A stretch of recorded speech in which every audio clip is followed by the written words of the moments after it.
అరే ఏమన్నా 1-2 కోట్ల, రోజుకి 4-5 కోట్లు. మైకా మిక్స్డ్ క్వాజ్ టన్ను 35,000 నుంచి 60,000, దానికి 8 కోట్లు వేస్తారంట. నేను కలెక్టర్ గారికి చెప్తుండా, ప్రత్యేకంగా మీరు పర్యవేక్షించండి, దయచేసి మీరు ప్రత్యేకంగా పర్యవేక్షించండి. ఎవరైతే ఈ దోచుకునే సమయంలో ఉన్నాడో వాళ్ళనే పంపించి పెనాల్టీలు వేసేది, వాళ్ళ ముద్దాయిల్ని ఫిక్స్ చేసేది. ఎవరి కాళ్ళ కింద అయితే బతికారో వాళ్ళ ఇప్పుడు ఫిక్స్ చేసేది. కలెక్టర్ గారికి నేను చెప్తుండా, నెల్లూరు జిల్లాలో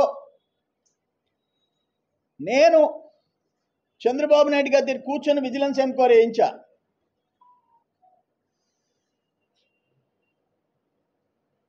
న్యాయంగా మేమేమి కక్ష సాధింపులు లేనోళ్ళ పేర్లు, మాకు ప్రత్యర్థులు, మాకు రాజకీయ ప్రత్యర్థులని వాళ్ళందరినీ పేర్లు పెట్టమంటంలా. ఎవరైతే చిన్న పిల్లోని అడిగితే చెప్తారు.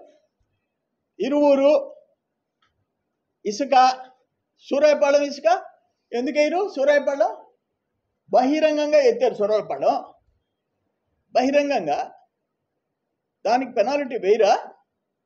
వదిలేస్తారా? కానీ నేను కలెక్టర్ గారికి విజ్ఞప్తి చేసేది ఏంటంటే, ఎవరైతే 5 ఇయర్స్లో మైనింగ్ అధికారులుగా ఉండి నెల్లూరు జిల్లాలో ఉండి ఈరోజు పోయి వాళ్ళు ఎంక్వైరీ చేసేది ఏంది? వాళ్ళు తోటి ముద్దాయిల కింద లెక్క.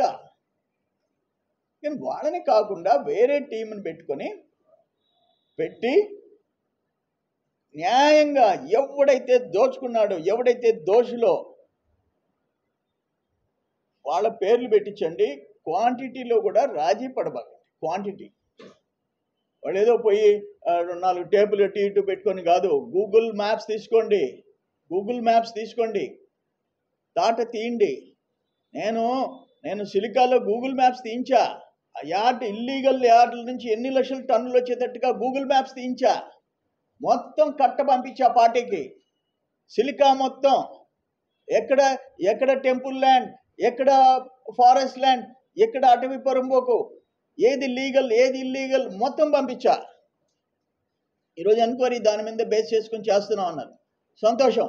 బట్ ఎవరైతే ఉన్నారో వాళ్ళు పోయి వరదాపురంలో పెనాల్టీ, ఎవరి మీద పెనాల్టీ వేయాల్సింది వాళ్ళు డిసైడ్ చేస్తారా?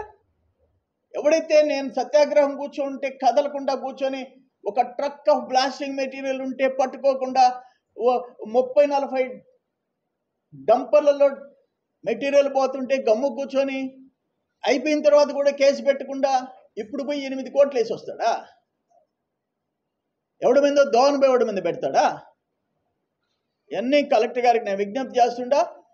మీరు వీలైతే మీరే ఇన్స్పెక్ట్ చేయండి. ఇది ఆషామాషి చిన్న కుంభకోణంగా ఒక 50,000 లంచం తీసుకుంటే, ఒక 10,000 లంచం తీసుకుంటే ఆర్ఐని సస్పెండ్ చేస్తామయ్యా, ఎంఆర్ఓని సస్పెండ్ చేస్తామయ్యా? ఏమి పాలిటీషియన్స్ కొమ్ములు వచ్చినాయా? మంత్రులుగా ఉండి, ఎమ్మెల్యేలు ఉండి, నాయకులని చెప్పుకొని 100,000 కోట్లు దోచుకుంటే ఈరోజు ఇరువురిలో శాండ్ ఎవరిని పెడతారు? ముద్దాయిని. సూరాయపాళెం ఎవరిని పెడతారు? క్వాడ్జ్ ఎవరిని పెడతారు? తేల్చండి.